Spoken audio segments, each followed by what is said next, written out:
What if the foods you hated could become the foods that heal you? What if you could rewire your taste buds and your shame all in one bite? Heidi Herman's story isn't just about cooking, it's about reclaiming joy. Heidi is the author of the Hidden Vegetables Cookbook, 90 Tasty Recipes for Veggie-Averse Adults. I'm Matthew Gray, and this is 50 Tastes of Gray. 80% of life takes place in the gray areas, not in the extremes, but in the quiet in-betweens. It's messy, it's nuanced, it's delicious, and that's where the real conversations live. Join me on 50 Tastes of Gray.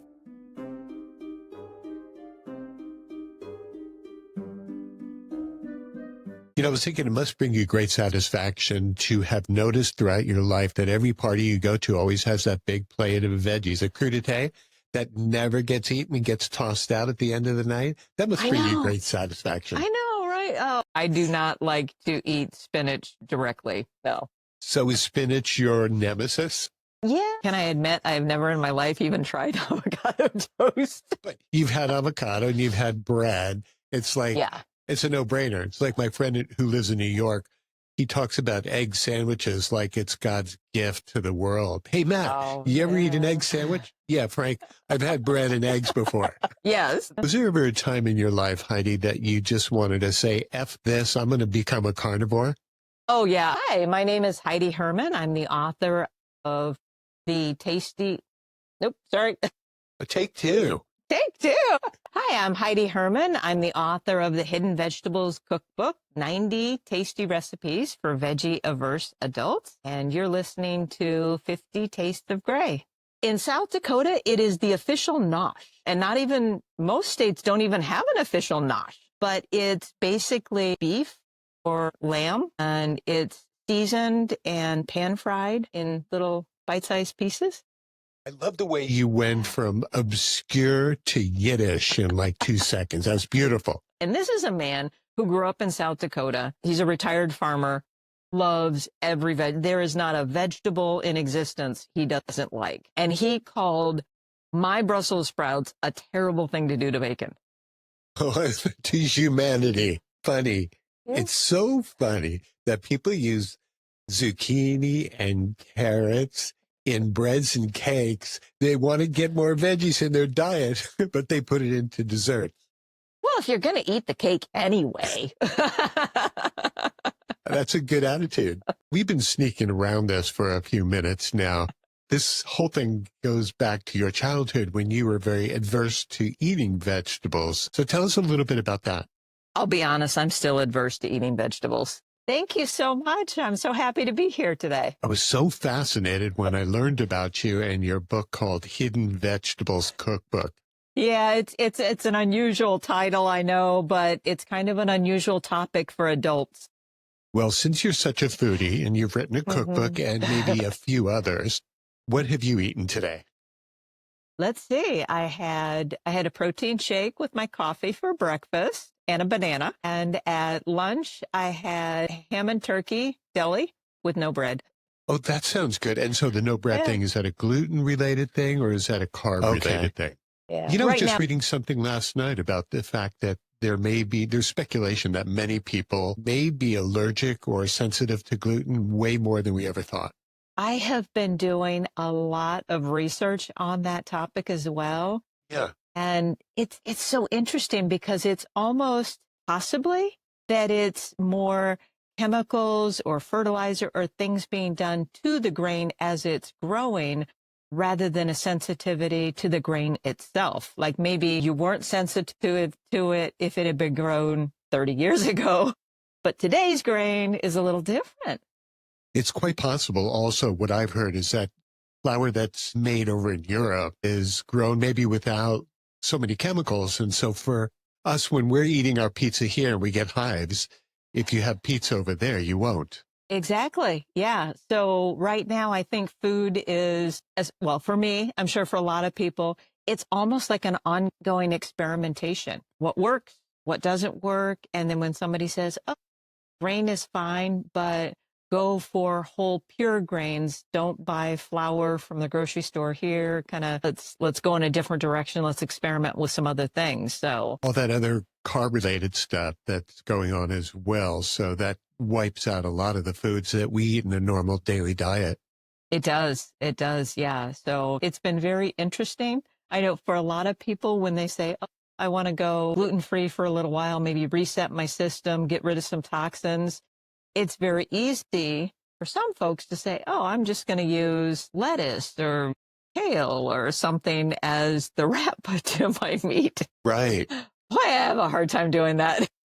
Oh, well, kale is a tough one, isn't it? Yeah, kale is one of the more difficult ones for me. It's definitely, for me, has to be pureed.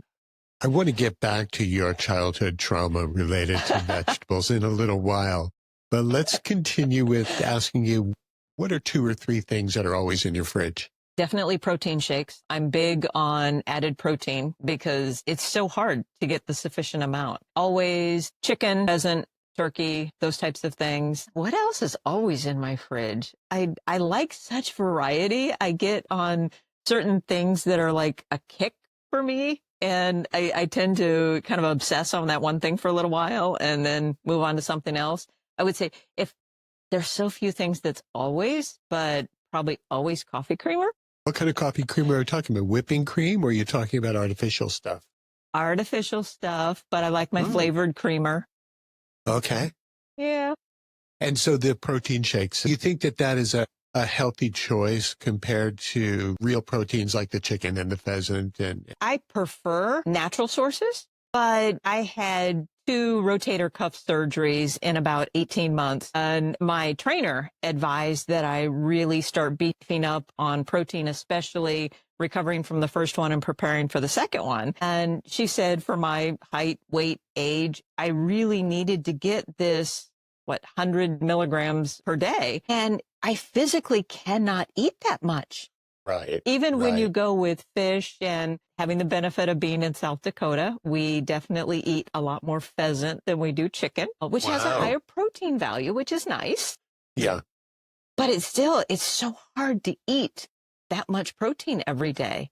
And I did resist for a long time. I said, no, I don't want to go with any supplements or powders, or I want all natural. But after I figured out, I can't eat that much. That's hard to do, isn't it? It is. Yeah, it is. So it becomes the challenge, and you end up kind of trying to balance natural versus nutritional requirements. And it's tough. It really is tough. You mentioned the rotator cuff. Is that something you injured while working out or doing athletics? Not to my knowledge. It was definitely something that over time, I just noticed a gradual weakness and lack of strength. And when I'm not big on going to a doctor, I'm not big on taking any type of medication. I don't want to get onto that, particular treadmill of, Right. you take a medicine to treat one thing, and then all of a sudden you have side effects, and now you're taking a second medication to treat the side effects of the first one, and it's never ending. But I did get to the point where it became necessary to do something about it. And yeah, there were several things torn in there. So, but they have fixed it all, and it's good. Oh, good. You're all good now. Mhm. So what food takes you back to your childhood? What food takes me back when I eat it today? What brings me the memories? Yeah. Oh my goodness. There were very few things that my mom would make like on a regular basis. But on Sunday, she used to like to make chicken and biscuits. She would make coffee cakes at Christmas time. And I remember she would just bake for days, and we would take these to school. Back in the day when you had a different teacher for every subject, we would be in elementary school and hauling like 8 coffee cakes to school, one for every teacher. Right. So now whenever I smell cinnamon rolls or something baking like that, I always think of my mom. But on a regular basis, we really didn't sit down to dinner every night. And so it was very individualized, I suppose. But I think part of that does go back to her Icelandic heritage. There were very few times that she said that as a family, they would sit down and eat. And that a lot of times on the farm, everybody had different tasks that they were doing, and they'd be in and out. And grandma would just have the big pot of stew cooking on the stove and you'd come in and take some or grab a little cleaner to chew on later. And grandma would just kind of add ingredients throughout the day, and maybe what it tasted like at noon wasn't the same as it was later in the day, but everybody just kind of did their own meal. Do you think that that takes away from the beauty of breaking bread together and looking in the eyes of the ones that you love and to be able to talk about your day and all that? Absolutely.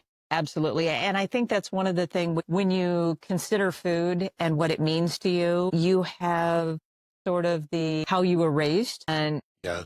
it's a little bit ingrained in this is the way you do it. But then you reach a certain age where you say, this is how I want to do it. And I know for me, I definitely prefer the let's sit down to dinner over the table. Let's have conversation. And I definitely like to invite people over. We have, main dish, couple side dish. I always want to have a dessert, kind of keep everybody around the table even longer. I definitely Right. love that. Mm-hmm. Yeah, that whole wow factor of dessert makes people very happy. Yes, it does. It does. And I suppose that's why when I started this idea of incorporating vegetables into things, I didn't even skip that area. I wanted to make sure that even in dessert, whether it's beets in the brownies or something completely crazy like kale coconut cream pie, it's all good. And part of it is incorporating vegetables, but part of it really is a conversation starter too. We've been sneaking around this for a few minutes now, but really this whole thing goes back to your childhood when you were very adverse to eating vegetables. Is that right? So tell us a little bit about that. I'll be honest, I'm still adverse to eating vegetables. Oh, yeah. Okay. But my mom was Icelandic, and she often said that in Iceland, they would have dairy, fish, eggs, those type of things were very common. But when it came to vegetables, potatoes, rutabaga, some basic one, I remember most of the time growing up, she would make potatoes and corn or the primary vegetables that I remember being on the table. Occasionally she would make green beans, but my father hated them. But I don't think I ever saw any other vegetable on the table at any meal. So when I kind of grew up and started having food at friends' house and something would be put on the table, the first thing that hits you when you're not used to it is the smell. You're like, oh my, what is that? Especially when it's something like spinach or cauliflower, those really healthy things that other moms served. Right. And be like, wow, okay, I need to taste this. And you take the teeny tiniest bite and you're like, no, I don't think I like that. So as you've been growing up, you decided with your family you were going to have to sneak vegetables into your daily food routine. Was that because you thought it was a nutritional benefit, or was that because you were just feeling challenged? For me, it definitely was a nutritional benefit. Well, that, and I suppose maybe some social pressure. Being a young professional in my 20s, having my first job and kind of going out and you're having to take clients to lunch or having a social hour where they have the big veggie trays and everything, where you're in those situations and declining food and having to sort of deal with those questions. Oh, you don't like salad? Really? You don't like salad? And then all of a sudden you're like in this almost defensive situation where you're trying like not to be the weird person at the table, especially if Right. I was in sales at the time. And so I wanted the focus to be on my potential client, and I wanted to serve them, and I wanted them to trust me. And I didn't want there to be anything where I was weird. So that kind of forced you into it. You felt the pressure. Oh, yeah, Yeah. absolutely. Absolutely. So you get creative. So let me ask you this, not being a veggie person at all, does that mean you didn't eat pizza or French fries when you growing up? Well, yeah, to me, French fries are totally okay. That's a potato. And potatoes and corn are, in my book, pretty good. Obviously, once you become educated on nutritional value, they're probably two of the least nutritional options. So, but yeah, when it comes to pizza, I actually owned a pizzeria for a while. Did you really? Yeah, I did. I did. I was kind of a pizza connoisseur. And I'm very particular about sauce and cheese and good toppings and how they're created and that. But in the industry, when you're taste testing different flavors, especially sauce, cheese, and dough, you only want to taste test a cheese pizza. So that was very easy for me to assess different things. So it's like, if you want to put black olives and green peppers and onions on your pizza, God love you, go for it. Right. But was your company known as like, don't go there and order mushroom? Oh no, I was totally fine. I made sure to have everything available. The only thing I got a little fussy on is I was born and raised in Illinois, so Chicago deep dish pizza was near and dear to my heart. My pizzeria was in North Carolina, so when we introduced Chicago deep dish, I was absolutely adamant you may not put pineapple in a deep dish Chicago style pizza. Just no. Good on you, Heidi. That's just so wrong. There's just some things you cannot do. So over the years now, you've been learning on how to hide veggies in typical recipes. Give me a for instance. Well, a lot of people do it where you can take minced carrots, green peppers, onions. You can put those in spaghetti sauce. I took that one step farther, and whenever I do like a beef bourguignon, I will put that in there, make it a little chunkier than normal. Right. Obviously, one of my favorite recipes that I got from one of my favorite cookbooks, they had a chicken enchilada recipe where you would boil the chicken with the carrots and green peppers and onions and all these lovely vegetables to kind of infuse that flavor into the chicken. And then the recipe said to drain it off and throw away the vegetables, and then use the sauce with your enchilada sauce and boil that down. And I thought, oh, that is such a waste. You know, my husband would be like, oh, just save those and put that in a soup. I don't want all that chunky stuff in my soup anyways. So what I started doing is I put it in the food processor and I pureed it, made it into a liquid, added it back in. So that way I didn't lose anything, but I didn't have to tolerate the chunkiness or the flavors, and that it just kind of all blended together. So the chunky individual aspect of it is what kind of took you by surprise. You didn't really want that at all. Yeah, I didn't want to bite down on a chunk of green pepper, or it just had too much flavor. Oh, you're the second person in my life who I've heard say that something had too much flavor. That's so interesting. Yeah, I think I appreciate like peppers and jalapenos and those being infused in there because it definitely gives you that nice depth of flavor, and it's bland without it. But wow, I just don't want to bite into it, and just that burst of flavor is just a little too much. Do you think that your aversion to veggies is textural as much as it is flavor or aroma? It might be. It might be because when it comes to cauliflower and broccoli, those end up being kind of grainy. And when it comes to like kale and spinach, depending on how they're cooked, they can get kind of slimy in your mouth. And okra, ooh, don't even get me started on okra. Gosh, I think you're not the only one on that one. I'm having a feud with my cousin. She praises and idolizes spring asparagus, and she talks about the way that she prepares it, which is perhaps steamed. And she talks about how the natural flavors kind of stand out and how much she loves it. And I say, I'm a chef. I'll tell you how to cook veggies. Everything needs to be roasted. Everything needs to have some sort of browning or color on it. So I say, this is the way you should do it. And she's standing firm, saying that steaming is the only way for her, but I tell her she's wrong. Can you settle this dispute? Oh my. Well, again, I'm from South Dakota, and asparagus grows wild here everywhere. So you will see lots of people just out picking it. We eat ours fresh. I will roast it. I will steam it only if I'm in a hurry, or if I'm going to add it to a frittata, and then I will either dice it, or I have been known to puree it if I'm going to add it to eggs. You're good with that food processor, aren't you? I know, I really am. But the funny thing is, when we share it with other people, everybody seems to love having asparagus pickled. Interesting. Mm-hmm. And so is that something you do at the house? Do you pickle stuff? We end up with so much asparagus because we grow so much of it. And asparagus is just one of those things you just can't freeze it and have it be nice. Right, Yeah, right. just, Oh, so you're doing a lot of pickling and brining over at the house. yeah, yeah, we do. What brought you to South Dakota?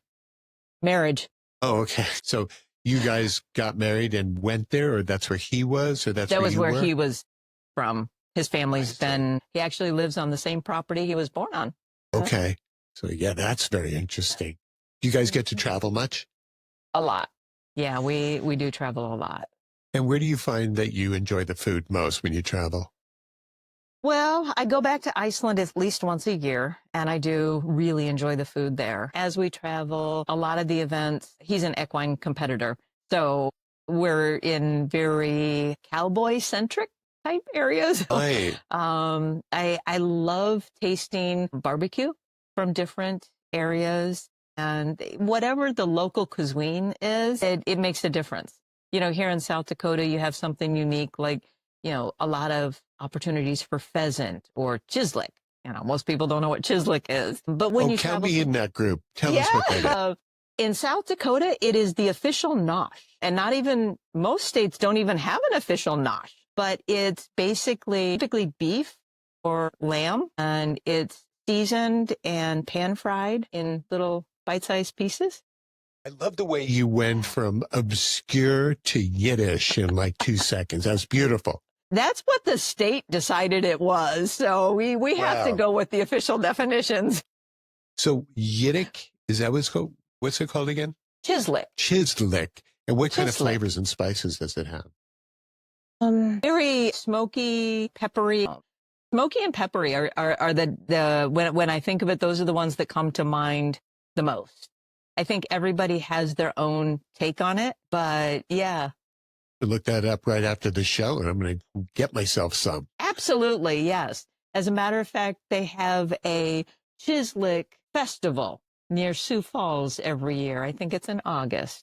So you could make a good joke out of that. Like, how does a chiz enjoy their ice cream? Chislick. Sorry, we'll edit that out.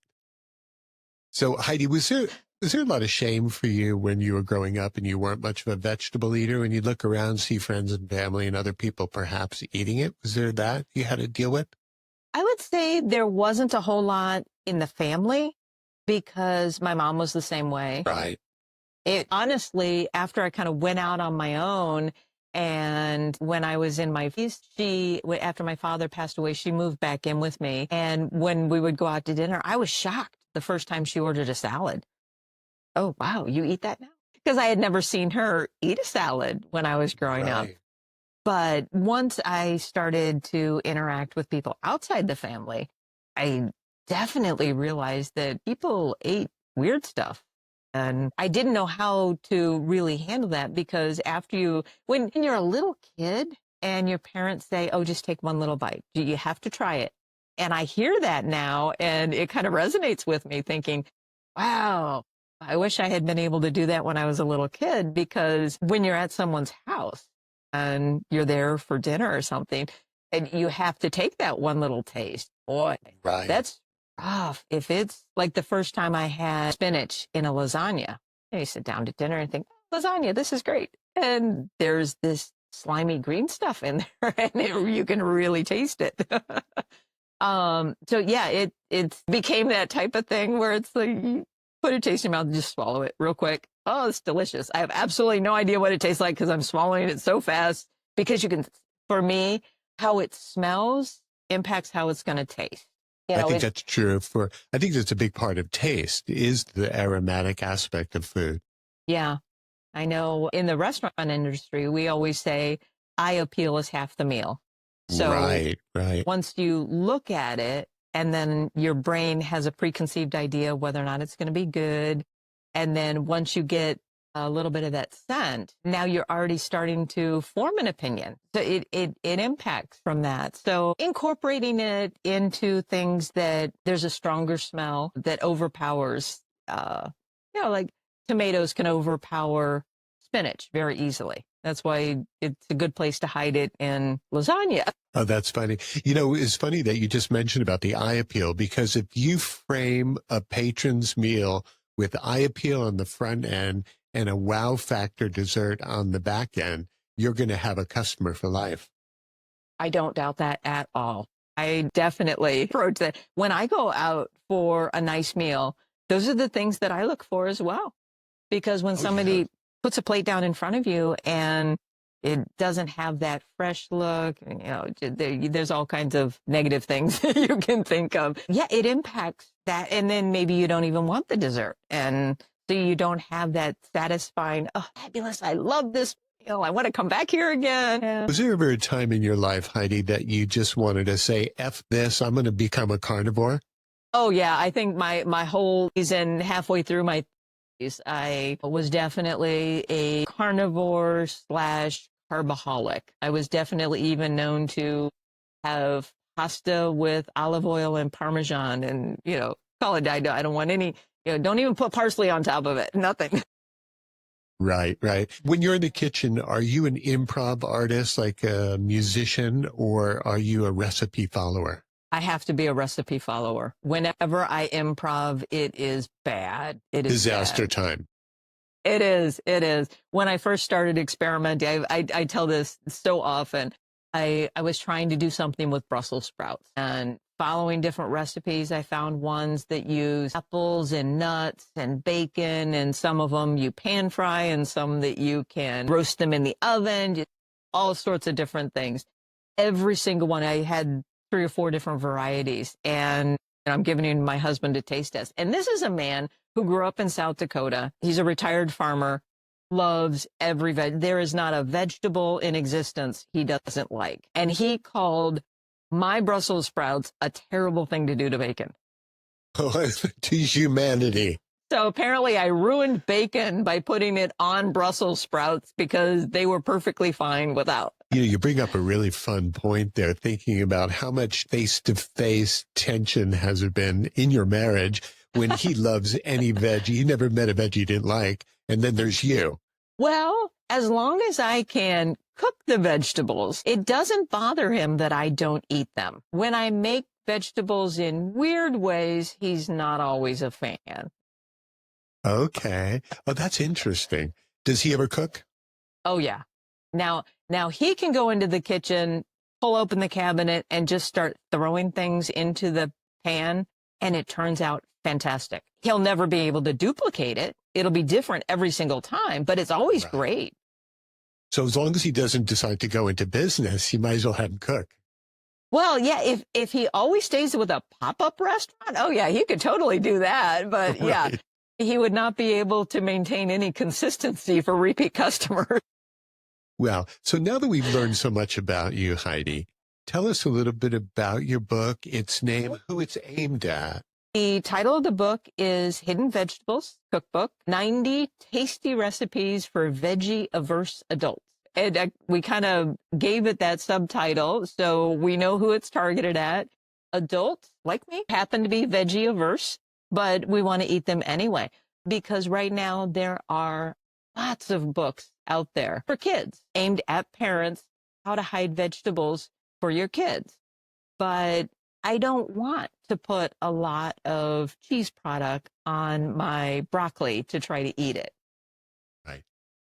So I would rather incorporate the broccoli in, if I'm going to do a cheese sauce, I put it in with buffalo cheese, have a nacho cheese with buffalo sauce, and then I make that as a spread for a sandwich, or it's fabulous to dip sweet potatoes in. That sounds good. I never met a cheese sauce I didn't like. Yeah.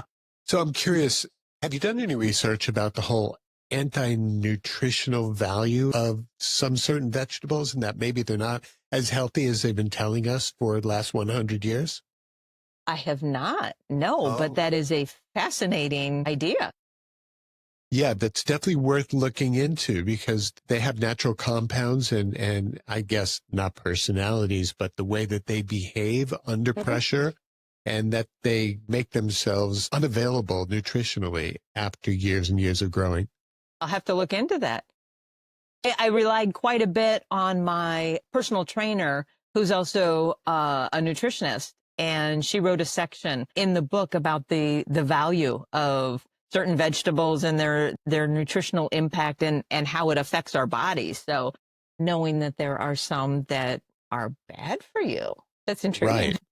It's very good reading. And I've always had like a little bit of a thing with nutritionists because they kind of grew up, the ones that are here now kind of grew up under that same strategy about the pyramid strategy of food, which we learned was just all wrong. Yeah. And that veggies are high in sugars and they are high in carbs. And to get the appropriate amount of vitamin C from a veggie that has a high concentration of it, you might have to eat 15 pounds of it. Yeah. So, you know, I'm not completely sold. I love the taste of veggies, but I don't eat them a lot for all the reasons I just mentioned. But you're That's good sneaking them information. into your food. You put them in mostly because they're nutritional aspect for you more so than the flavor for you. Oh, absolutely. Yeah, I don't eat them because they taste good. No. You're right out there. Just tell us the truth, Heidi. I'm comfortable doing that now. There was a point in time where I wouldn't be so bold about saying that, you know, just because especially growing up in the 80s and, you know, 90s and that, you had to eat your vegetables like the food pyramid. It was very important and required and, you know, very quiet on that. Do you think your veggie aversion is still kind of taboo in today's culture? Do you think there are a lot of adults out there who want to do this? Fit in more veggies? I think so, because there are always so many reports. Of course, you know, wait 5 minutes and read the next report. Coffee's good for you. It's terrible for you. Drink red wine. Don't drink red wine. You know, exactly. Yeah. Coffee can no never matter. be so bad. I'll never have it. I know, Never. right? Or wine for that matter. Yes. My two of my favorite thing. I need my cup of coffee in the morning, and I like to have at least 2 glasses of wine a week. That's kind of like, there you go. But looking at some other things, I mean, I understand your body needs vitamin D. I would like to go outside and get it from the sun. I don't want to have to take a supplement, but I know there's lots of things that we need. Sure. And the body's basically a machine, and we need to understand how that machine operates, you know, product in and energy out type thing. And we have to do the best we can. And I think a lot of times it's a matter of how things make you feel. I don't feel great when I go for a mile-long run, but yoga stretching feel fantastic. So I think everybody making those decisions for themselves, what food works for you. If caffeine makes you jittery, maybe, yeah, you're a decaf kind of person. I'm not. Right. I like the caffeine. So looking at all that, I think life is a balance. And if there are things that you're lacking in, finding creative ways to get those things, I think is good. You know, maybe we'll have another show with your trainer so I can do like a face-to-face with her down the line. How does that sound? Absolutely. Absolutely. I bet she would love that. That would be great. Now, Heidi, if somebody is veggie-averse, what's the gateway dish that'll get them over to being able to enjoy veggies? Oh, I think starting with the veggies that have the least amount of flavor. To me, like the zucchini. Zucchini is so adaptable. If you shred it, you can put it into breads. You can put it into desserts. It can substitute for apple in a pie. But you can shred it and add it to any main dish, and it'll completely cook away, leaving whatever nutritional value it has. It's so funny. It's so funny that people use zucchini and carrots in breads and cakes. They want to get more veggies in their diet, but they put it into dessert. Well, if you're going to eat the cake anyway. That's a good attitude. Yeah. So one of the I'm not big on denial.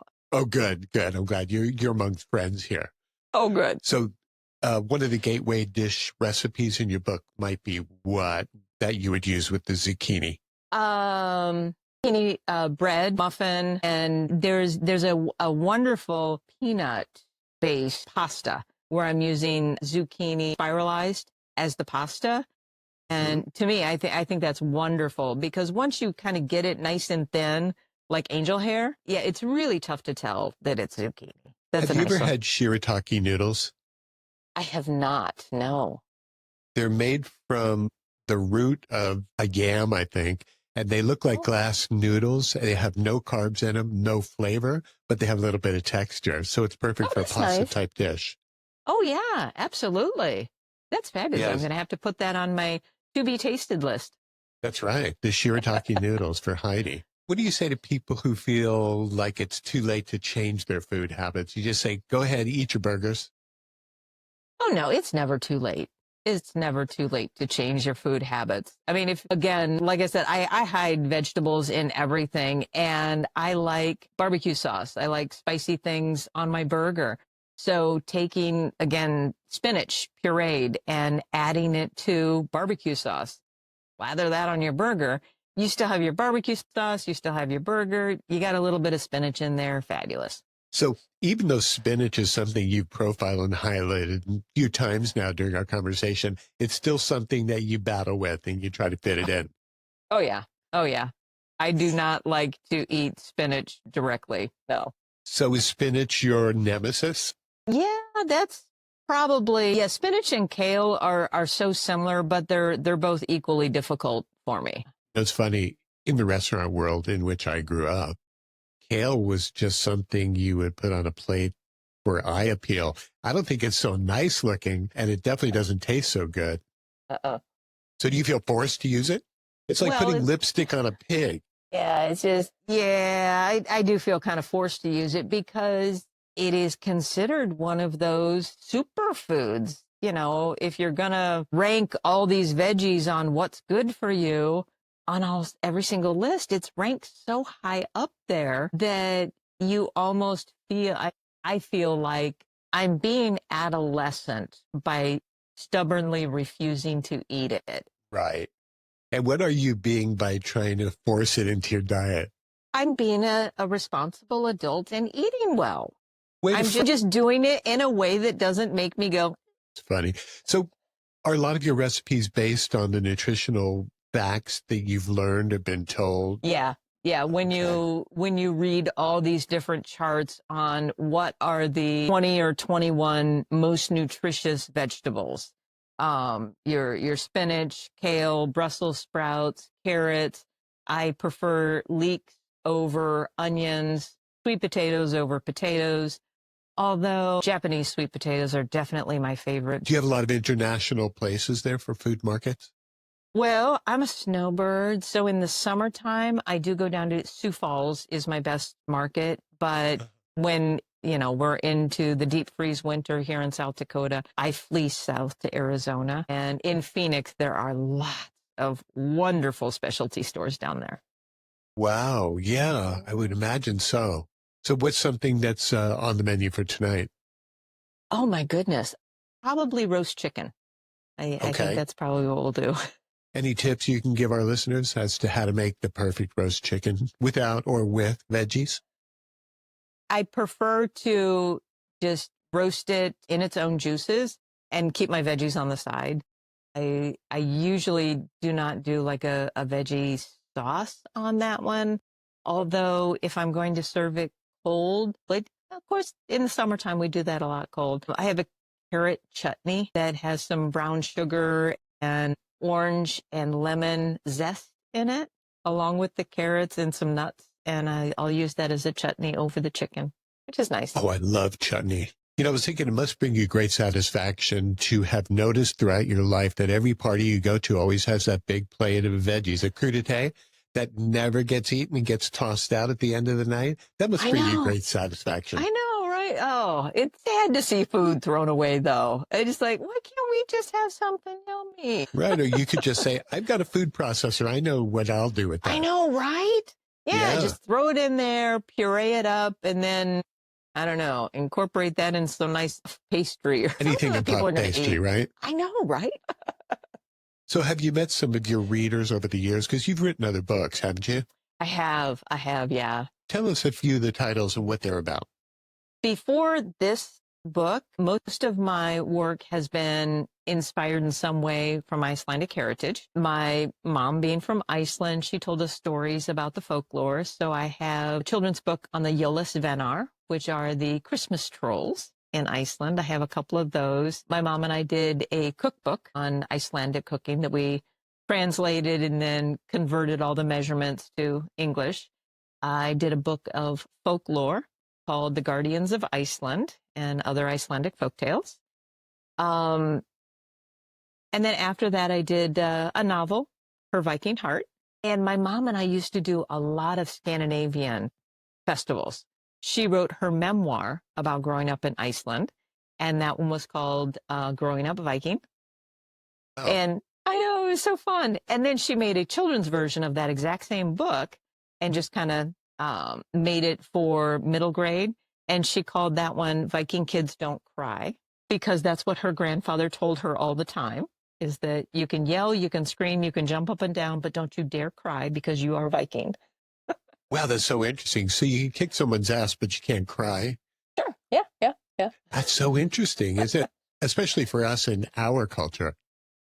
It is quite different. And that was something I found fascinating when I was working on the folklore book, The Guardians of Iceland, is that in a lot of American folklore, whether it's brought over from Europe or some of that you consider the early American, it's all about the princess is beautiful, the prince is handsome, the dragon is automatically bad, you must kill the dragon, witch is ugly, therefore she's bad.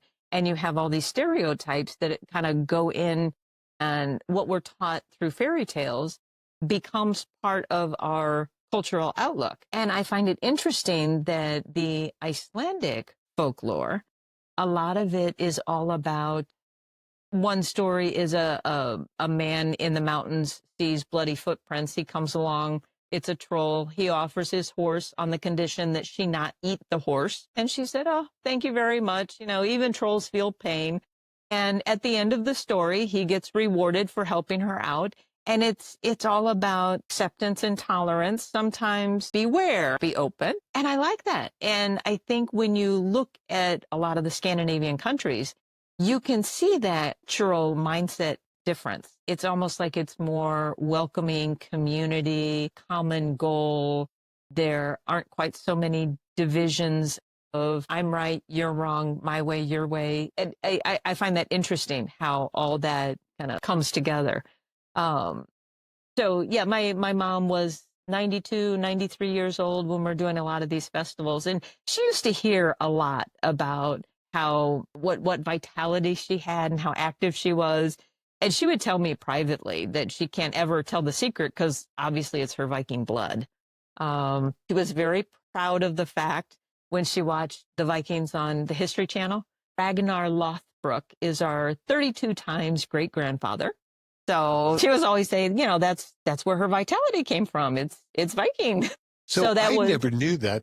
Iceland is the home of the Viking. That's where Vikings came from. You can draw the heritage back to that.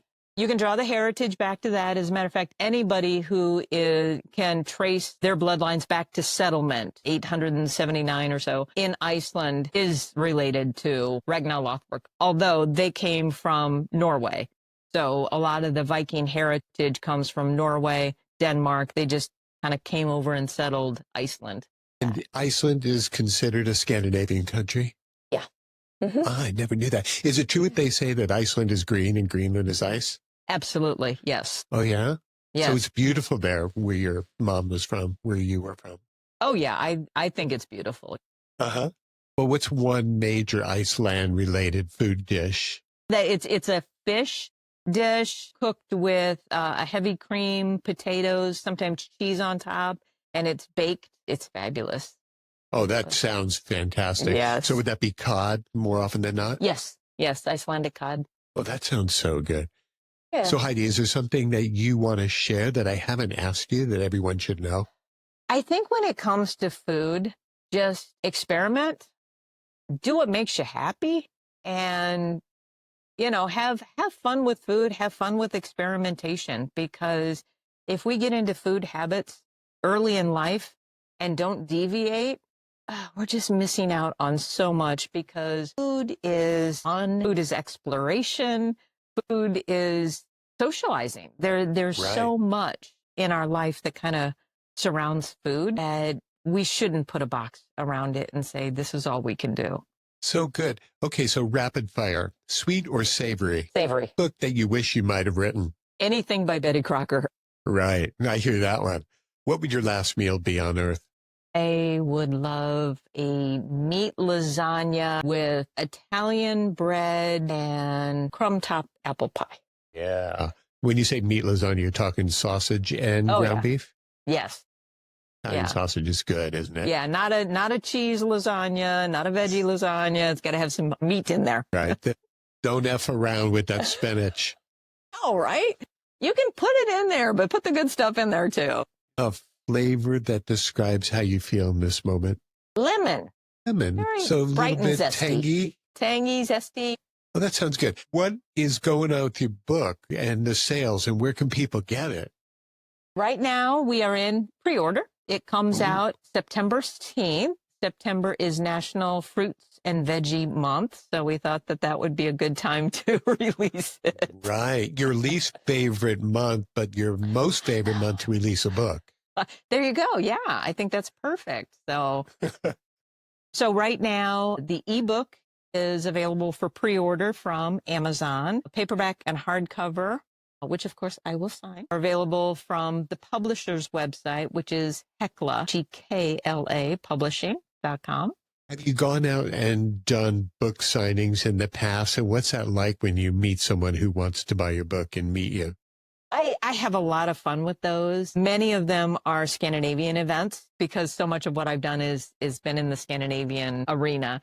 And I have a lot of fun with those. Lots of kids. I do a lot of kids events and different speaking engagements for motivational. My mom was just a really amazing person. So I do a lot of talking about her approach to life and how it's impacted me, which is a lot of fun. And then anytime I can go to a bookstore, my goodness, I love that because I try to go early and then I browse and think sometimes I take away more books than I brought. Oh, that's very cool. So you still like picking up the book. You like that whole physical aspect of having a book in your hands. Yeah, I have lots and lots of books everywhere. Do you also listen to podcasts? I do. Or read books through the audio? Yeah, I think when I'm traveling, most of the time, I listen to podcasts when I'm traveling because when I listen to audiobooks, I tend to get really into the story and I kind of find it irritated when I'm interrupted with traffic and things going on. But I find podcasts are almost easier because if you need to pause a podcast, your brain keeps thinking about the subject matter and you go like, oh, I wonder what about this and that. And then, when you restart, you're like, oh, okay, I'm back in the conversation. And, you don't have to revisit the fantasy world of a book. It's so interesting how we absorb information. When you're reading and you put yourself into that story, it feels different than when you're listening to it. It does. It does. And I know that e-readers are so popular now and they're very convenient and I can store thousands of books in mine, but there's something about touching a physical page and turning it. And yeah, whether it's a book that I'm reading or even my cookbooks, I definitely prefer those physical books rather than an ebook, even though I suppose in the kitchen it's cleaner, but. Right. Well, we both remember 20, 30 years ago when newspapers started to fade out and they've almost disappeared from real life. I know. Where we're at, our local paper, it's a weekly, but it still arrives in the mail physical and we sit here and go through it and absorb every sentence that's in there because there's just something about that is completely different than opening up your phone first thing in the morning and sitting there with a cup of coffee like this. I don't want to read my news that way. I want the page in front of me and then I want to be able to, oh, hey, listen to this. It's interesting. And to be able to share that. Well, of course, again, around that kitchen table, coffee, newspaper, or dinner and food, it's the same thing. It's that family connection and sharing and conversation. You bring back memories of all those years when on Sundays we'd take a couple of hours out, we'd read the Sunday Times or LA Times, New York Times or whatever, and just absorb it, like you said, and just kind of live that. And it was great because it was like 3-day-old news that you'd be getting, but we loved it, right? Exactly. Yes, absolutely. Yeah. Yes. It's wild. What That's fun. food right now is a little bit overblown as far as the fad goes? Are there any you're just really tired of? Oh. Like avocado toast comes to mind. Can I admit I've never in my life even tried avocado toast? But you've had avocado and you've had bread. It's like, Yeah. it's a no-brainer. It's like my friend who lives in New York. He talks about egg sandwiches like it's God's gift to the world. Hey, Matt, Oh, you ever eat an yeah. egg sandwich? Yeah, Frank, I've had bread and eggs before. Yes. Yeah. I never got on the avocado toast bandwagon. So yeah, I was over that after the first taste test. It was like, yeah, I'm not all about that. And the kind of money that they charge for that is like crazy. Yeah. Well, yeah, going out for gourmet coffee, it's kind of the same thing. Exactly. So do you roast your own beans or at least grind your own beans? Depending on where I am, yeah. When I can, yeah. Oh, that sounds great. Okay, Heidi, one more Smells so time, much tell better. us the name of your book and where people can get a hold of it. It's called the Hidden Vegetables Cookbook, 90 Tasty Recipes for Veggie-Averse Adults. It's available on Amazon.com or HeclaPublishing.com. And after September 16th, it'll be available everywhere. Well, that's so exciting, isn't it? It is. It is. I really hope that people who don't like vegetables but want to eat a little bit more, I hope it helps them the way it's helped me. I'm happy to be sharing this. For you. Congratulations on that. Thanks. Thank you so much. And I'm so glad you came here today to 50 Days of Gray. Thank you. This has been so much fun chatting with you.